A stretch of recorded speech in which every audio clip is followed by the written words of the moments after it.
Cool. All right. This should be working. It's my first time doing a live stream on the laptop right here. I was going to be doing a leg day workout today, but had some car troubles, so I was not able to make it out to the gym. So instead, I thought may as well take today to go live. That way, if you guys wanted to ask any questions when it comes to getting fit, getting in shape, building muscle, burning fat, then I'd be here to answer those questions one-on-one. Because I know during most of my live streams, I will be in the middle of working out and you guys ask amazing questions, but sometimes I don't get the time to go as in depth as I would like to. Or maybe I'll even like accidentally miss a question, which rarely happens. But I have written down a whole bunch of questions that were asked previously. And if you have any questions of your own, please feel free to ask them in the chat. I will read them and will answer them directly. And I'll also answer them as quickly as possible, unless I'm in the middle of explaining something currently. So first question that I have right here. What is the best workout routine for beginners to get in shape? Now, oddly enough, for this question, I actually have to ask a question in return. What do you mean get in shape? Are you looking to burn fat or build muscle? If you're on the fence, 50-50, let's say you're like, oh, should I bulk? Should I cut? I always recommend cutting first. Scientific literature has been showing that by reducing body fat to a healthy degree, let's say like 10%, you are able to optimize the amount of growth hormone and testosterone that is being produced in the body. So if you have a lot of body fat already and you try to continue to bulk, you are not going to be optimally building the muscle as much as you could if you were to lower that body fat percentage. So let's assume you're on the fence. Let's assume you're on the fence. Should I bulk? Should I cut? We're going to go with cut. Now, when it comes to a workout routine, when it comes to the best workout routine I got to keep like going back to see the question. For beginners, fantastic. When it comes to the workout routine for beginners, I would say you should do 2 full body days where you are hitting every single muscle group, every single major muscle group in each of those days. You can do different exercises for those days, like full body day 1, full body day 2. You're still hitting the muscle groups, but you're performing different exercises. So for full body day 1, you could do a machine that mimics a flat bench press. And then on full body day 2, you could do a machine that mimics an incline bench press. You're still hitting the chest, but you're hitting the chest differently. Or you could do push-ups on full body day 2 or something like that. And even if you're doing push-ups, it could be wide grip for day 1, close grip for day 2. See what I mean there? I think back would probably be a better example because you could do a wide grip lat pull down, or you could do a close grip row on a separate day. But for a workout routine for beginners, I would recommend doing 2 full body days, and in between those full body days, incorporating some type of cardio day, doing like 30 to 35 minutes, getting the heart rate up, sweating, aiming to burn at least 300 calories. And with that routine, you will start making progress. Aim for the workouts when lifting weights to be about 30 to 60 minutes. You don't want to do more than an hour. That's overkill, in my opinion. And when you are doing the exercises, perform anywhere from 16 to 20 reps. We're a beginner. We don't need to be going crazy heavy with the weight. Even I don't go crazy heavy with the weight. If I can't perform 12 reps of an exercise, I consider the weight to be too heavy. And guess what? Over the past year, I've built well over 10 pounds of muscle, not just put on 10 pounds, but put on 10 pounds of muscle and have not performed any less than 10 reps in the gym. Arguably, I've stuck to 12, no less than 12 reps. So yeah, piece of bread. What's going on, brother? Always here to listen to you. Yeah, dude, if you got any questions, feel free to ask them in the chat. So yeah, that's my general answer when it comes to best workout routine for beginners. And then as a little side note, in case I didn't emphasize this, use machines. Don't go right to doing free weights. Trust me, it's not, I do not recommend it. You got to make sure the form is proper. You got to make sure the proper muscles are firing at the right order, because if they're not, the form isn't going to be looking good. Yeah, just use machines. It cuts out a lot of variables. You can still work the muscles just as well. Like I still use machines myself. And over time of using the machine, the body will get adapted to that movement and it'll get familiar with it. A little side story here. I had a client, she never really worked out in the gym at all. And like I do with all my clients, we started with using the machines. So we're doing military press on a machine. And for about like 2 months working together, we were using this military press machine. And I was not able to continue to work with her as a client. So I don't want to say passed her on to one of our other trainers, but there's another trainer that we had, and I thought that they would work really well together. So I paired them up. And literally the first day, this new trainer, she had this client do dumbbell military press. And I was a little hesitant at first. I'm like watching, making sure things are going good. And this client, she picks up the dumbbell. She's like, I don't know. I've never really done this before. And then trainer showed her, oh, no, you just go up like this. So she's like, oh, okay. Picks it up, a little shaky at first, and then immaculate form, perfect cadence, fantastic amount of depth and flexion at the top. It was great. And the thing that's funny is it wasn't because she was just naturally good at the exercise, because this trainer had her do a lot of other free weight exercises, but they were exercises that we didn't get a chance to train for when we were using the machines. And no offense to the client, but she did struggle on those exercises because her body wasn't adapted. It wasn't familiar with the movements. So if you're new, use machines. It's perfectly fine. I still use machines myself. So that's a little caveat there. So, oh, Piece of Bread just asked, so you said that you just train with dumbbells because you don't go to the gym. Is that okay? That is fine.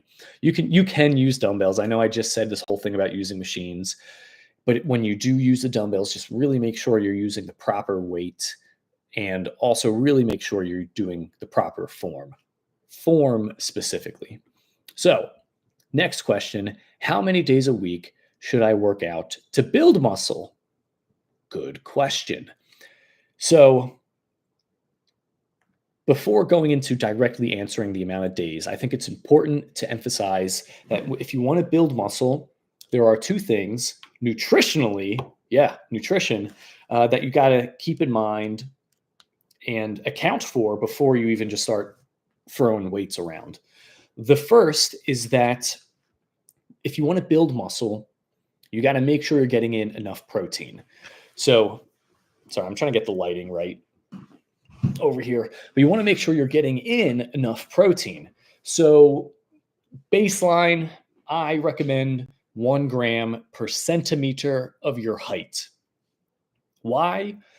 Because if you're overweight and you try to do it based on your weight, it's going to be too much protein, or not too much protein, but it's like, it won't be necessary to eat that much. And then let's say you're really underweight, which is why you want to build muscle.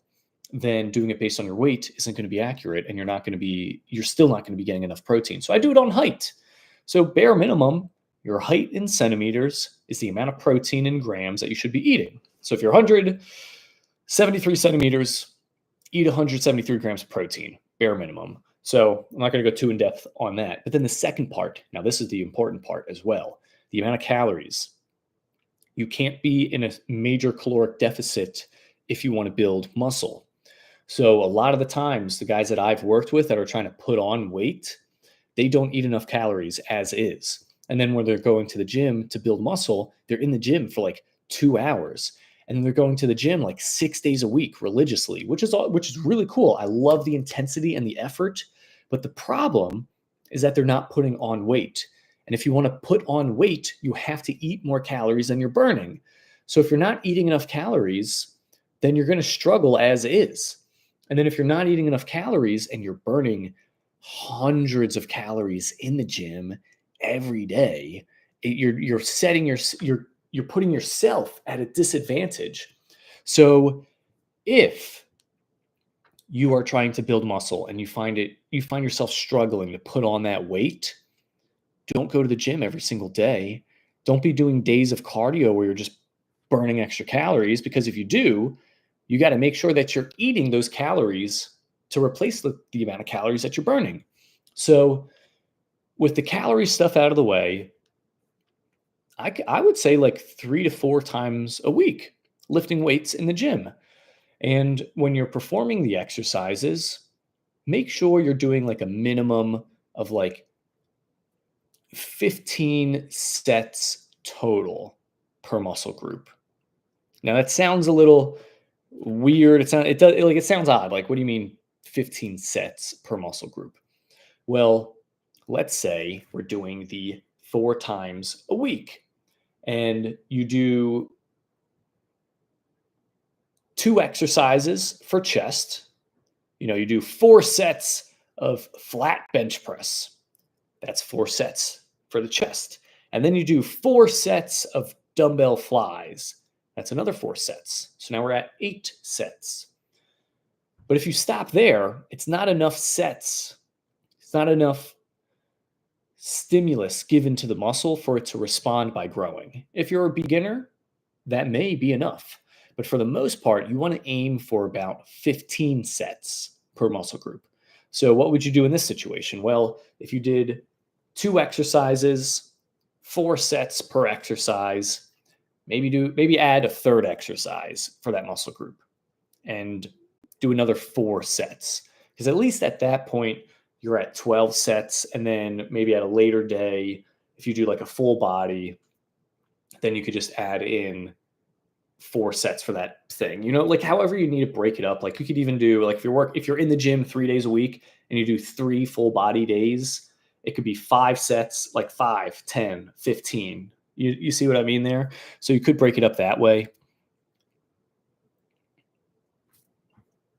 Oh, what's going on, Dakota? How long am I staying at Fusion? Like as a member, or like, how long am I staying there to work out? I'm not there today. Today I'm home. Had some car troubles, so decided to get a couple things done that I needed to around the casa. But anyway, so that was the answer for the question: how many days a week should you work out if you're looking to build muscle?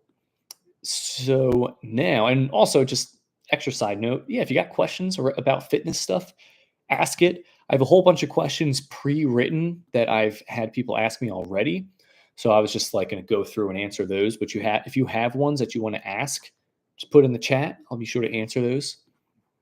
So third question: what are the most effective exercises for fat burning?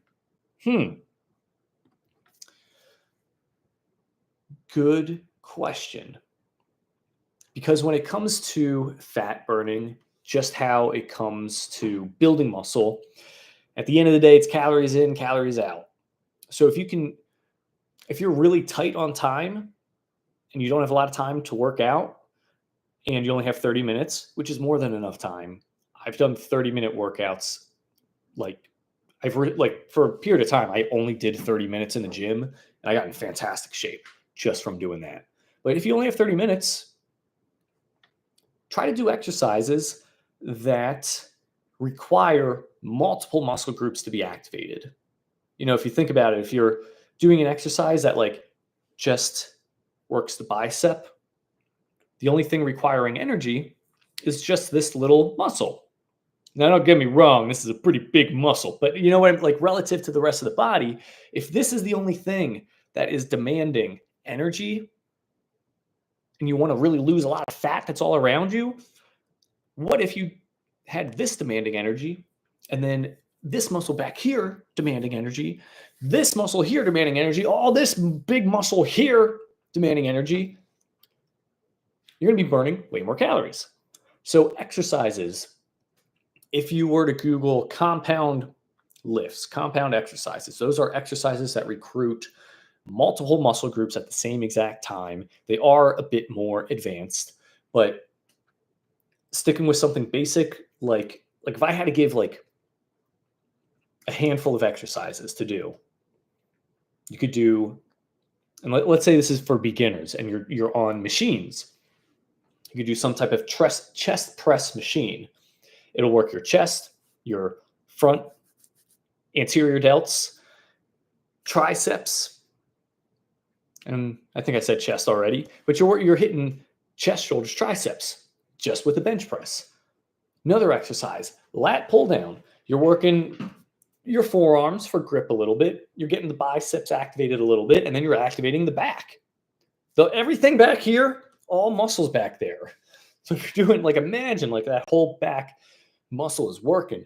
You're getting the lat pull downs, working all these muscles in the side here. It's going to demand a lot of energy. Whew, pardon me. Machine where you do seated rows. That's going to be all back. A lot of biceps as well, or like a little bit of biceps as well. It's going to be working all back.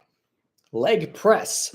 That is going to be hitting everything in the quads. Some of the hamstrings, some of the glutes. You could do calf raises with the leg press machine as well. Now you're working your entire leg on one machine. And then you could do leg extensions, leg curls as well, because the quad, the muscle in the thigh muscle here is a very large muscle. So leg extensions is going to be burning a lot of calories as well. So chest press, lat pull down, machine rows, leg press, leg extensions. Those are going to be great calorie burners because they're recruiting a lot of muscles. And when you build more muscle, you burn more calories. It's like the engine in a car. The bigger the engine, the more gas it's going to be used. So if you're in the gym with the aim of building muscle, you're burning calories in the gym by exercising. You're burning calories by recovering. And then when you have more muscle, you're just naturally burning more calories throughout the day, if that makes sense. So, piece of bread, sorry for the car. It's all right. It wasn't your fault. What's the best exercise for abs? That is a great question. And it's a bit personal, or it's like, in my personal opinion, and from my own personal experience, the best exercise that I've done to like really define my abs is anything that involves like lower, like leg raises. Any leg raise style of exercise for abs has gotten me like really, really good results for my abs. So you could use like the Roman's chair thing where you're like seated on a thing and you got your arms like, and you can like raise your legs up. You could do modified where you're just like sitting on the ground.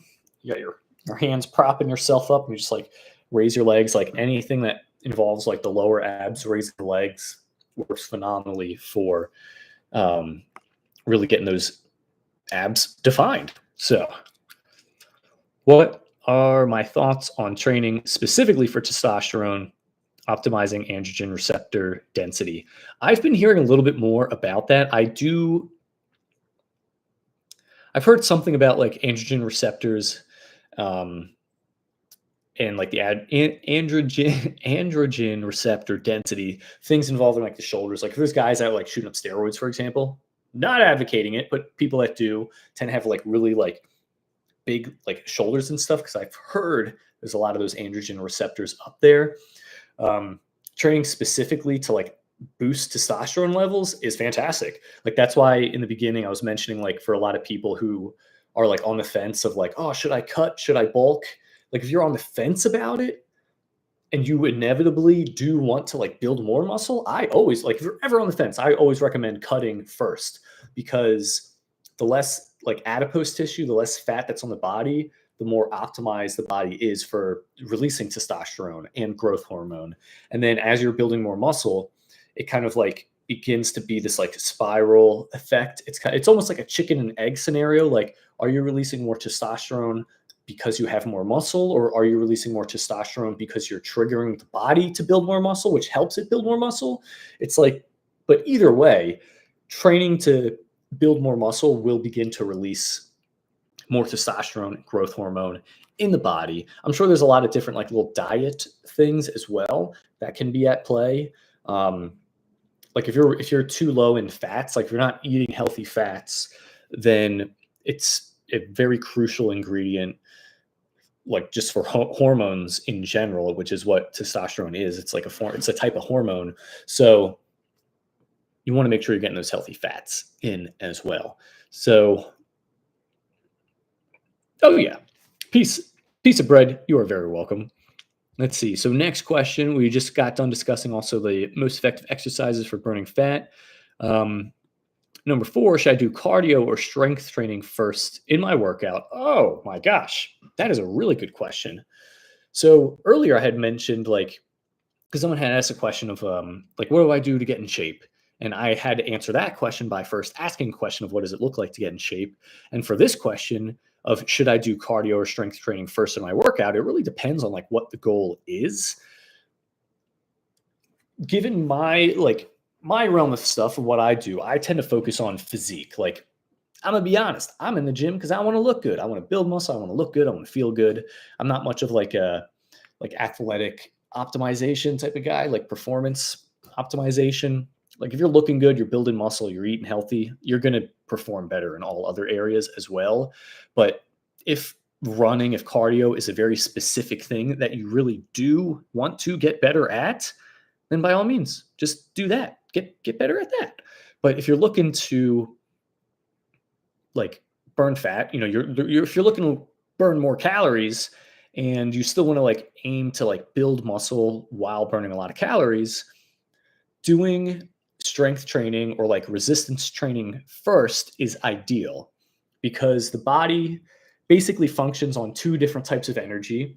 You have like quick, fast action energy. You could think of it like nitrous in a car, where in Fast and Furious, they like hit the nos and it goes fast for a very short period of time. When you're lifting weights, you're using a lot of that quick energy for that short period of time when you're lifting the weights. That's why if you're picking like a good like amount of weight, you can only do like a certain amount of reps. Like you're not going to be doing bicep curls for 15 minutes. Like, nah, that's not working the muscle properly for the goal of building muscle. So there's that form of energy. It's like the nitrous, glycogen. That's what you can think of it as. And there's another form where it's going to be more of like the long term, like we're going to be using the fat for fuel. That's going to be that sustained amount of energy. We're not really like overly taxing anything. That would be kind of like the gas for the car. You're doing a road trip. You're just going to drive straight for like 200 miles and then you're going to stop at the gas station. Because the nitrous, it's like you're trying to go like one or 2 miles as fast as humanly possible in a short period of time. That's going to be the nitrous. The gasoline, that's that 200 miles. You're doing a really long trek. You want to get there. So for fat, it's going to be used when you're training that type of way.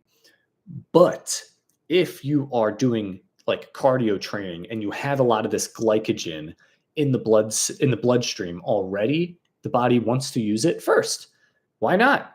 It's quick energy. It's very easy to access and use. So it's going to try to use that first before it starts tapping into the fat for fuel. So if you're doing weight training first, the theory is that you will tap into all the glycogen that is just freely roaming in the body. And then after you're done the weight training, there's not a lot of glycogen left. So you're doing good, steady state cardio and you're moving and you're grooving and you're doing the same thing for like 35 minutes or 45 minutes, whatever. And during that time, the body's like, okay, we're moving, we're using energy, but we're not like overly exhausted, overly fatigued, but we like need energy to use to keep moving. And since we're doing this for a long time, we may as well just be like start to pull from the fat. So that would be my recommendation. The resistance training first and then the cardio afterwards if you're looking to like optimize your routine for getting in shape, looking good, feeling good, all that jazz. What's going on, Shane? What are my thoughts on ice therapy?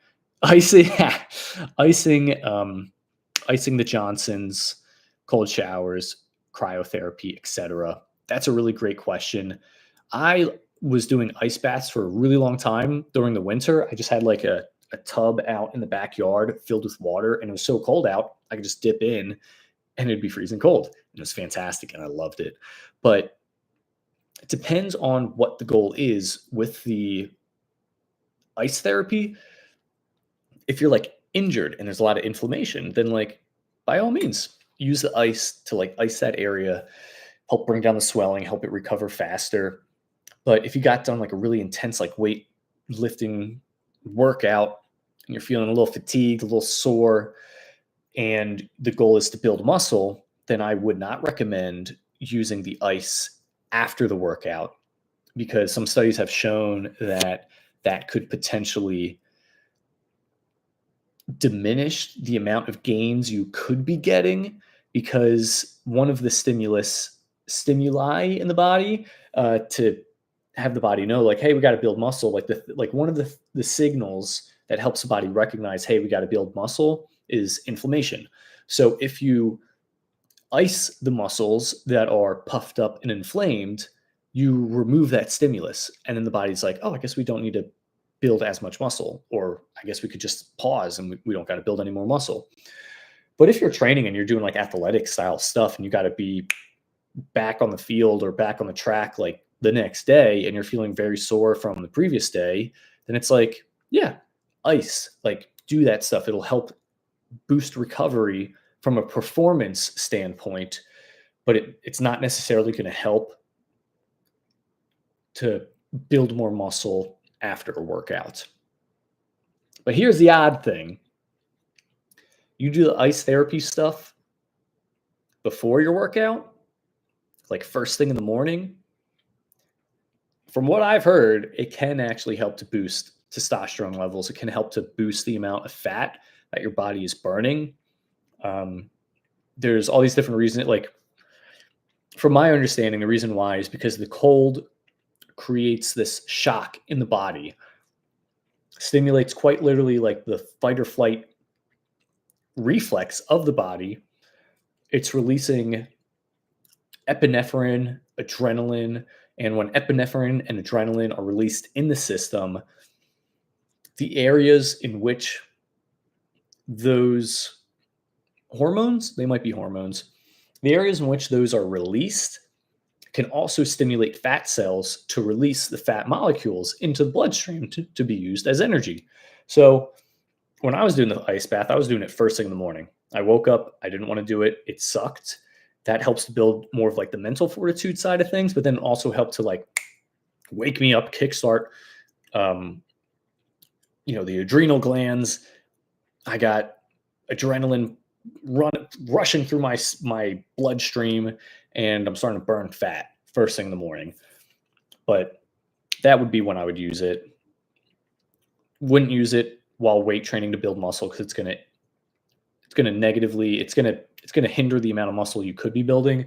But if you're training for athletic purposes and you need to recover so that you can get back on the field to perform, then by all means, after your workout, do the ice bath. I know it was a little bit of a long-winded answer there, but I just like to be thorough. Dun, dun, dun.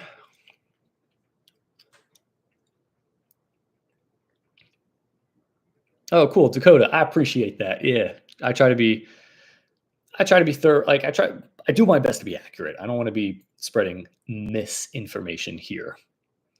So relaxing listening to you while training. Oh, I appreciate that. Yeah, I got to be doing more radio show voices and stuff like that.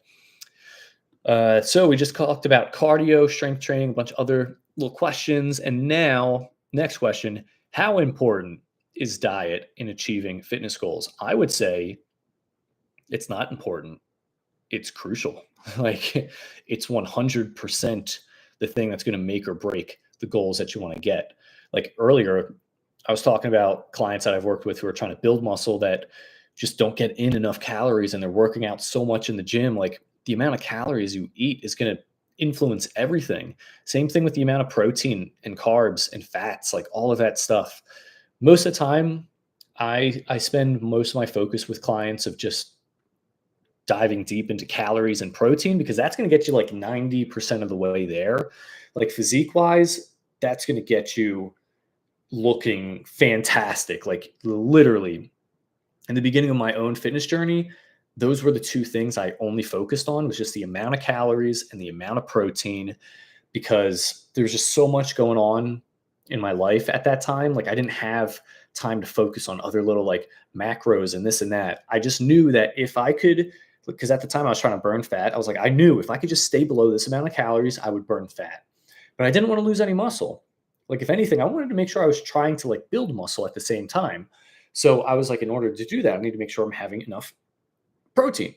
So with those two numbers, it made things very easy. It made it easy to be both flexible with my diet in terms of what I was eating, but I knew the guardrails that I needed to stay within and just the simplicity of it as well.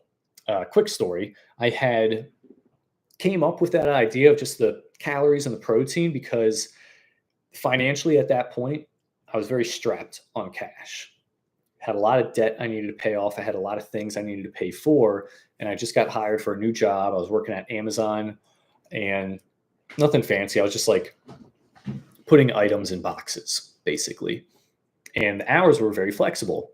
So I was like, okay, how much do I make per hour? And based on the amount per hour, how much am I getting like per day? And if I got this bill coming in every 14th of the month, and like it was just so much like heady stuff, and it was like mind boggling. And I had just like this big ass number of like how much I needed to, how much my bills were every month, and how much my debt was I needed to pay for, and then like how much, like I was just like, I don't know what to do with this. It's like there's too much to look at, and I was trying to like divvy things out as much as I could, and I was just like, okay, I got to make this simple. So I sat down and I did the math, and I was like, okay, if I go to work 6 days a week, because they couldn't let you go 7 days. If they could, I most certainly would have. But if I was like, if I go to work 6 days a week, I'm 100% covered. I don't have to worry about anything. And I was like, huh. It's like, actually, wow, that's the only no. So I was like, well, hold up. So I looked back through and I was like, that's the only, okay, I only need just the number 6. How many times did I go to work this week? 6 days a week. I'm like, okay, I can do that. So then whenever like throughout the month, I'm like, the bills are kind of coming up and my bank account numbers are getting a little bit low. And I'm like, wait, calm down. I just got to go to work 6 days a week. That's it. I'm fine. And it made it so less stressful. So I started to do that with my diet. I was just like, what's the amount of calories that I got to stay below? What's the amount of protein that I need to eat? And the rest was easy. I'm like, okay, protein drink, that goes towards protein. Take the calories from it, subtract it from there. I just worked it backwards that way. And so crazy progress, like just from those two things. But at the end of the day, the nutrition is what's going to make or break your fitness results. So let's see. So I'm at 32 minutes now. I'm going to start to wrap it up. I will finish off with Shane's question here. How do I prevent myself from wanting to? I might have to end with a different question, but I'll still answer this one. How do I prevent myself from wanting to attack personal trainers at the gym that aren't as knowledgeable as you? The thing that works best with that, this answer is going to work best in any circumstance of life, is that you have to remember that like someone out there is going to know more about something than you do. Like I remember Bill Nye, the science guy, was the one that had said this, and I heard it from him. But Bill Nye, the science guy, would always take the time to listen to what other people had to say, because he's like, who knows? This person might know something more than me. And if I'm the one that's talking the whole time, I didn't learn anything. So took a stance of humility to try to listen to the person. And now I'm not saying take everything someone says at face value and just accept it as fact, but like you would be surprised. I remember one day at the gym, this one guy, he's like a regular there. I had a trainer working with me. We're doing a back exercise, and for this back exercise, it was like a dumbbell row. And for me, I really wanted to hit very specific part of my back. And I'm doing the row and I'm feeling it there and it's fantastic. And this guy's like, yo, bro, you're not doing the form right. It's not a pull back. It's more of like a cutting, slicing motion. And I'm like, I don't know what show me. Cause I was like, I'm down to learn. So he's like pointing it out. He's having me do the rowing motion, and I'm not feeling it. And he's like, "You're not feeling it?" I was like, "No, I'm not really." I was like, "Dude, I'm telling you, like, this is the way I've been doing the rows. I've been seeing some fantastic results." But then again, who knows? I could be doing it wrong. There could be a way of doing it better that can unlock this new ability of doing the rows that I didn't even realize was possible. So I took the time to listen to him. And he's like, "Yeah, man, see right here." And he presses on the spot on my back. He's like, "When you do it your way, it's not even activating this part of the muscle." And the thing that was funny is I was like, no wonder it's not working that part of the muscle because I'm not trying to work that that part of the muscle. However, the way that he was showing the row, I was like, "Oh, okay." Like I do feel it in that spot now. I didn't really know how to hit that part if I'm being honest, and now I do. But like, the whole conversation was like a little bit agitating at the time because he's telling me I'm not doing the thing right, even though I was. It's fine. I was hitting the part of the muscle that I wanted to. It was a good workout, but I learned something from it. So you might just have to like, wow, oh, that's pretty cool. Thanks. Like just nod your head, yes, yes. And who knows, you might actually like learn something that's like new. That's pretty interesting. It's not your job to prove people wrong. Um, but if someone's talking your ear off, all you got to do is just tell them like, "Hey, you know what, man? I really appreciate it. I want to go back to my workout. I'm feeling, I'm cooling down. I don't want to lose the pump or whatever. And you'll be good to go." So the ideal number of days to work out per week. Fantastic question, Newport. I sort of have answered this question with a previous question, or sort of answered this with a previous question. The ideal number of days, it depends on the goal. Like if you're looking to burn a lot of fat in a short period of time, try to get in the gym as much as you can. The more calories you burn, I would say the better. At the end of the day, it comes down to calorie deficit. Are you burning more calories than you're eating?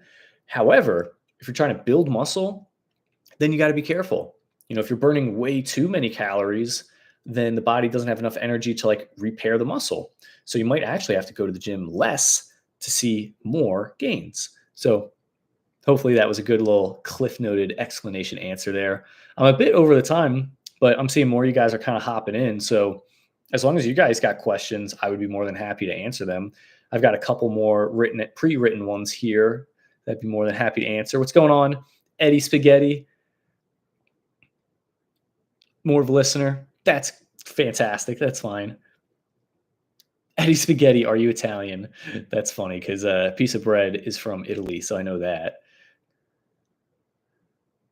Yeah, Dakota was there for that situation. It was cool. Like, I mean, honestly, like the situation of like the form and stuff like that, like that's cool. Like, I actually didn't even think of doing a back exercise like that. It feels like it definitely hits a bit more rear delts doing like a slicing motion because just the rotation of the shoulder is a little bit different.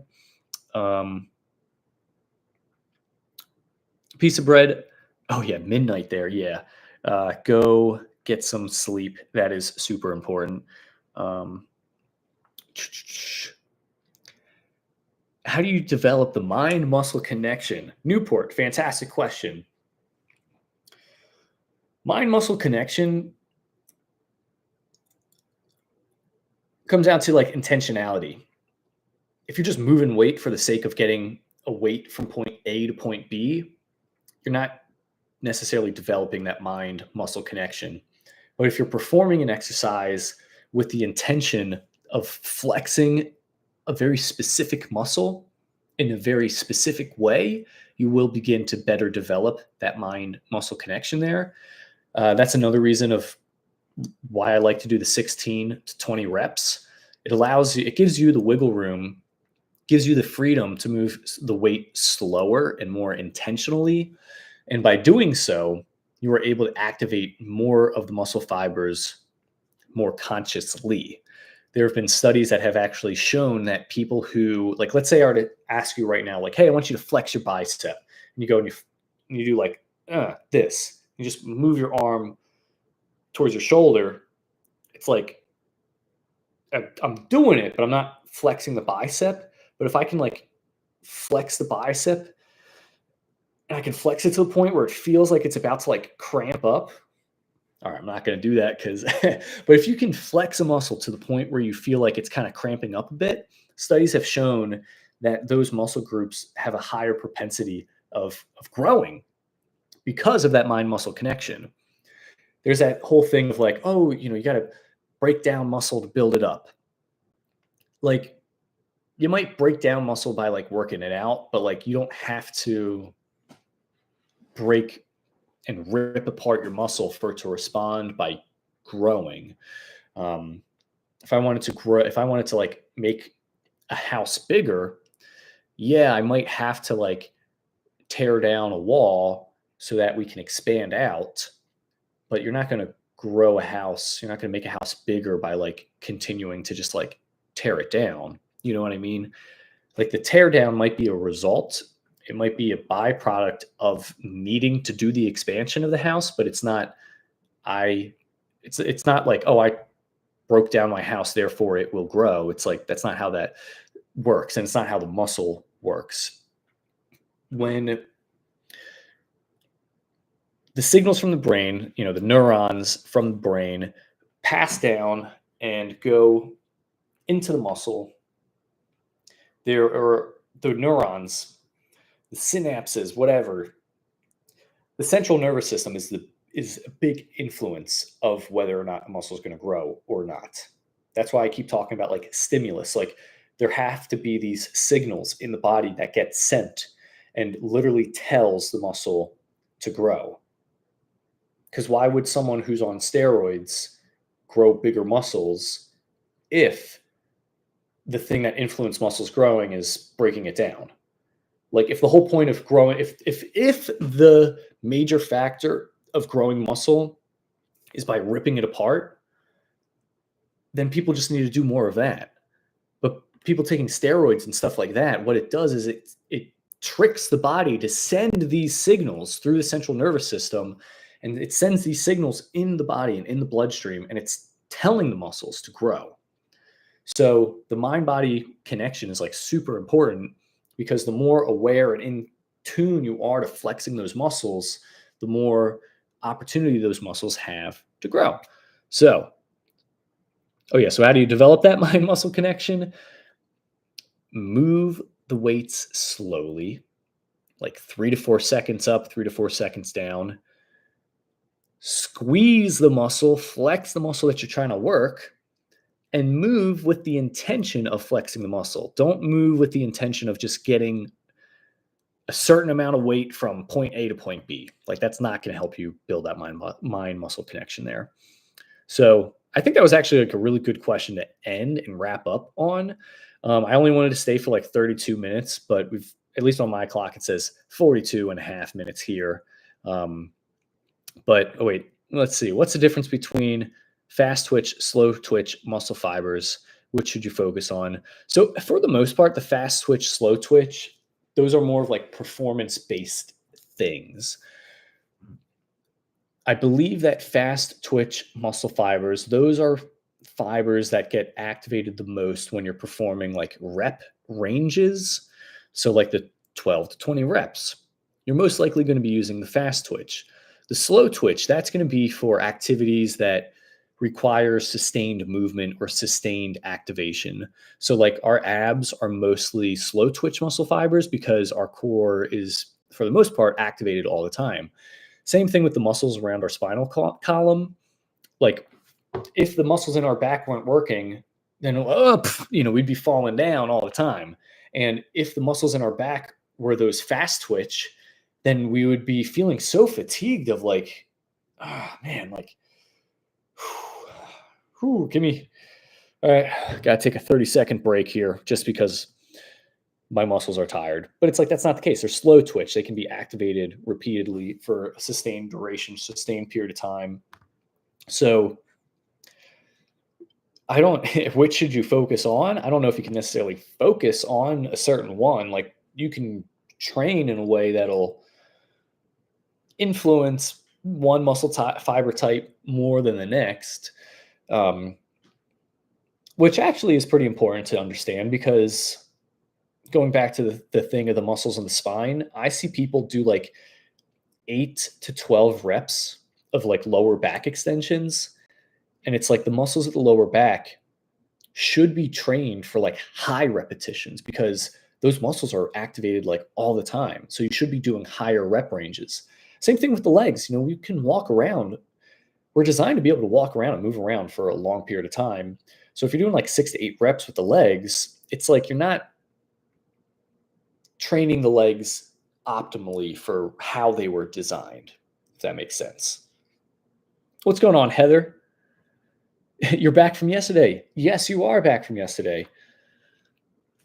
But yeah, Newport, my pleasure. Okay, so since Heather just got here, Heather, do you happen to have any fitness questions that you would like me to answer? If not, I could just like pull up a random fitness question that I have pre-written down.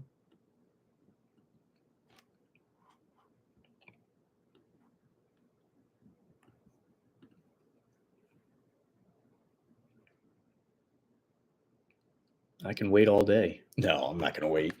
Not going to wait all day. Let's see. Well, I have a really good one here that somebody had asked previously. How do I calculate my daily calorie needs for weight loss or muscle gain? It's a 2-for-1 question here. Oh yeah, Heather. No, you don't got any questions. That's all fine. If anything, I'll answer this question. That way, you're not just hopping on and I'm just immediately hopping off. But yeah, if you do have any questions, let me know. So when it comes to calculating the amount of daily calories you need for weight loss or muscle gain, there's a lot of complicated ways to do it. I will mention a quick one because I'm thinking of getting back into using these formulas. Like I want to develop a formula that can help to predict the amount of weight you can lose in a certain period of time. Like let's say you really wanted to lose like 5 pounds in the next month. Like what would that look like nutritionally? Like what would you have to make sure you do in the gym when you're exercising? That's something that I'm working on. I do know like on average clients that I work with, we have some like really cool results where we got people losing 7 pounds in 7 days or like 20 pounds in 2 months. But then there's the average where like on average, people can expect to lose about a pound of fat a week or like 1% body fat every month. And then for muscle, the average is about 1 pound of muscle gained per month. And that's assuming you're doing the exercises the right way. You got the nutrition dialed in properly as well. If you're brand new to exercising, you probably expect like 1.5 to maybe like 2 pounds of muscle gained. If you're brand new and you're doing everything correct right out the gate. But if you want to know the amount of calories that you should be eating every day to lose weight, the simple way of doing it is I like to do 10 times your current body weight. That gives you a great starting point. And if you're not losing weight quick enough, then you could just simply drop it down to 9 times your body weight. The only thing with this is that you have to make sure you're tracking the amount of calories. Like you could do 1 times your body weight, but if you're not like actually following that, and I'm not saying to do that, by the way, that's way too low. But I've worked with people, we do 10 times their body weight, and they're like, wow, I'm already eating less calories than this. How am I possibly going to lose weight? Then I'd let them know, like, 10 times your body weight is going to be the goal. Like, I'm not saying do that right now. What I want you to do for the first week is just track what you're eating. And then they do that. And then they're very surprised that, like, holy crap, I'm actually eating way more calories than I thought. And it's like, it's what happens. Like, if we're not tracking, we lose track of how many calories we're eating. And then we tend to eat more. But if you're someone that's trying to put on weight and you find that difficult, then what ends up happening is you tend to eat less. Like, it's not super complicated. And 99% of the time, that's what it is. It's like we're just eating more than we thought we were, or we're eating less than we thought we were. So 10 times your body weight is a great place to start for losing weight. The big key is that you just got to track the amount of calories that you're actually consuming. And you also have to make sure that you're staying below the amount of calories that we determined with the 10 times your body weight. So that's for losing weight. If you want to gain weight, you could do 15 times your body weight. And If you wanted to gain a little bit more weight more quickly, you could do 17 times your body weight. I just don't tend to advocate going too high with the calories in the beginning because it's very easy for the body to store fat. So you might be gaining weight, but like the goal is not to get fat. The goal is to build muscle. So assuming you can only put on about a pound of muscle a month, it's like realistically, you're only going to gain like 1.5, 2 pounds every month if you're doing it properly. If you're getting like 5 or 6 pounds or like 7 pounds, 8 pounds, it's like it's 8 pounds a month. Like it's 1 pound of muscle and then like 7 pounds fat. Like that's you don't want to extrapolate that out over time because the first month it's 7 pounds of fat. Oh, nice. I'm looking a little bit more fuller. I'm looking a little bit more, I'm looking bigger. I'm feeling good.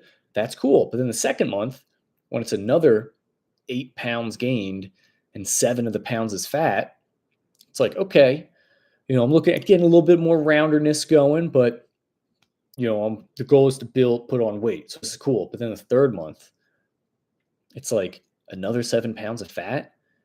Like that's 21 pounds of extra weight and stress on your body that does not contribute beneficially to your body at all. Like unless you plan to like be on like a deserted island and you just need to survive by starving the whole time. It's like 21 pounds of fat, like after 3 months, it's like, that's really not healthy.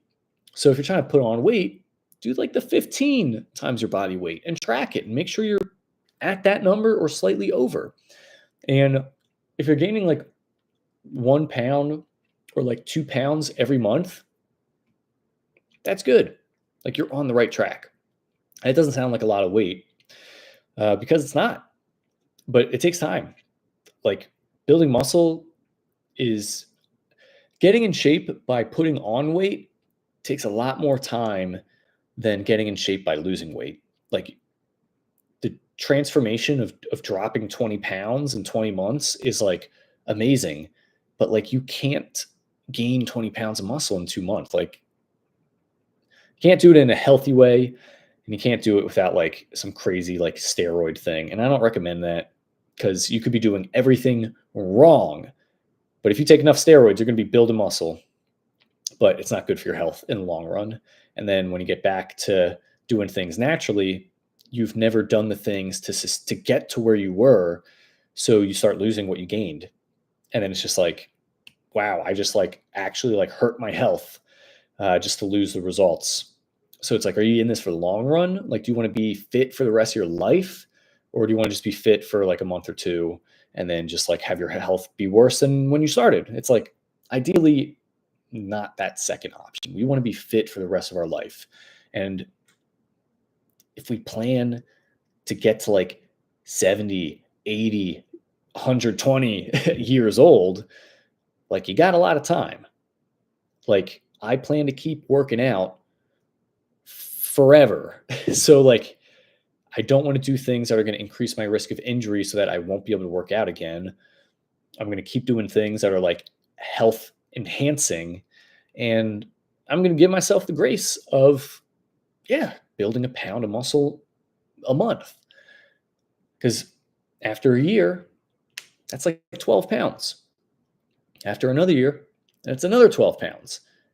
And then by the third year, it's like, even after the first year, it's like being consistent with this type of thing, you're transformed. You're a new person.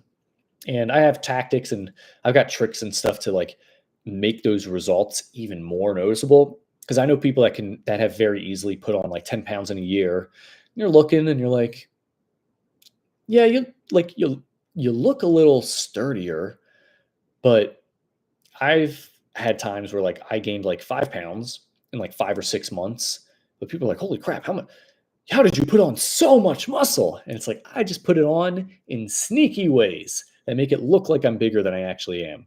So that's like a little bit of like pro level stuff that I have to work with you like one-on-one in order to do. But okay,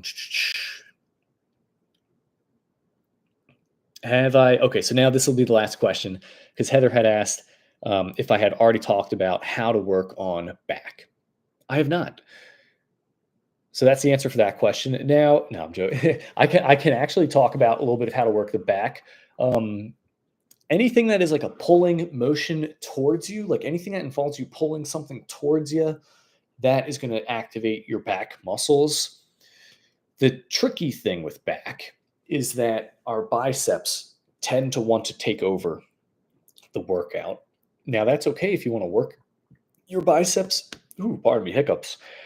But if you really want to work your back, ooh, sorry, hiccups. If you really want to work your back, I always visualize pulling my elbows backwards.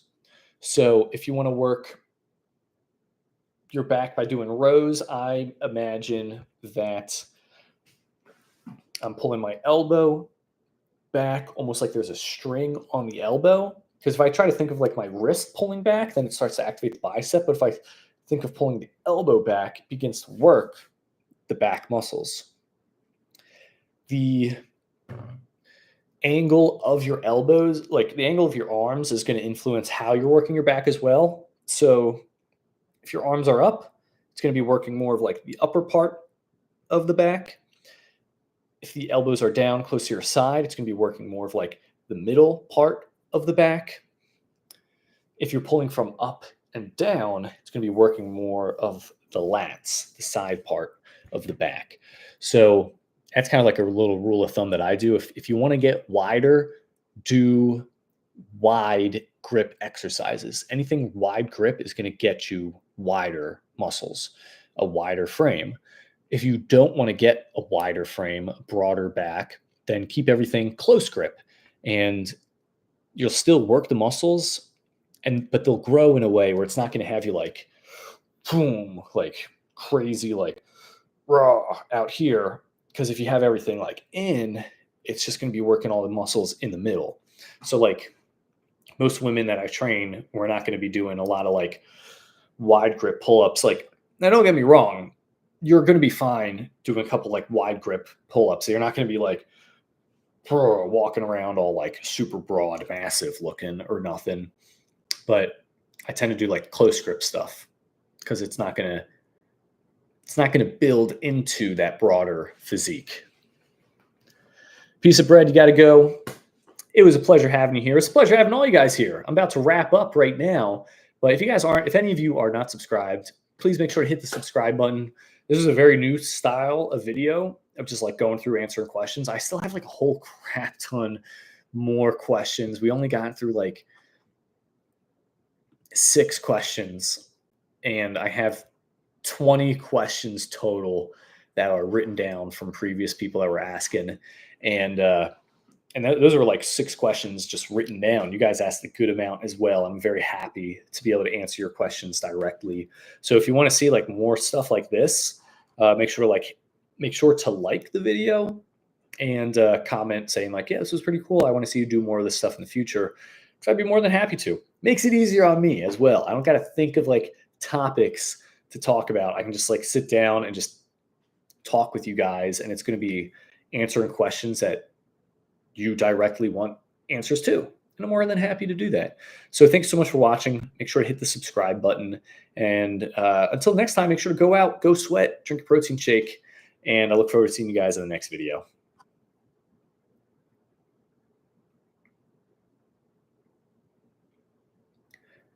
Oh, Heather was asking when the next live stream will be. We will see.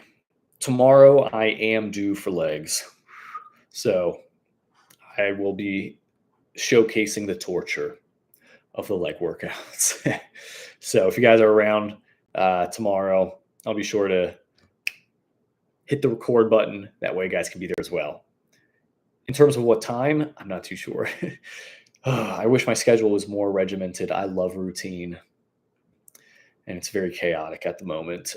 But keep an eye out, and that's why it's good to be subscribed, because you'll get that notification if you hit the bell icon, and that way you won't miss out on joining in on the workouts. Until tomorrow, I'll see you guys. Peace.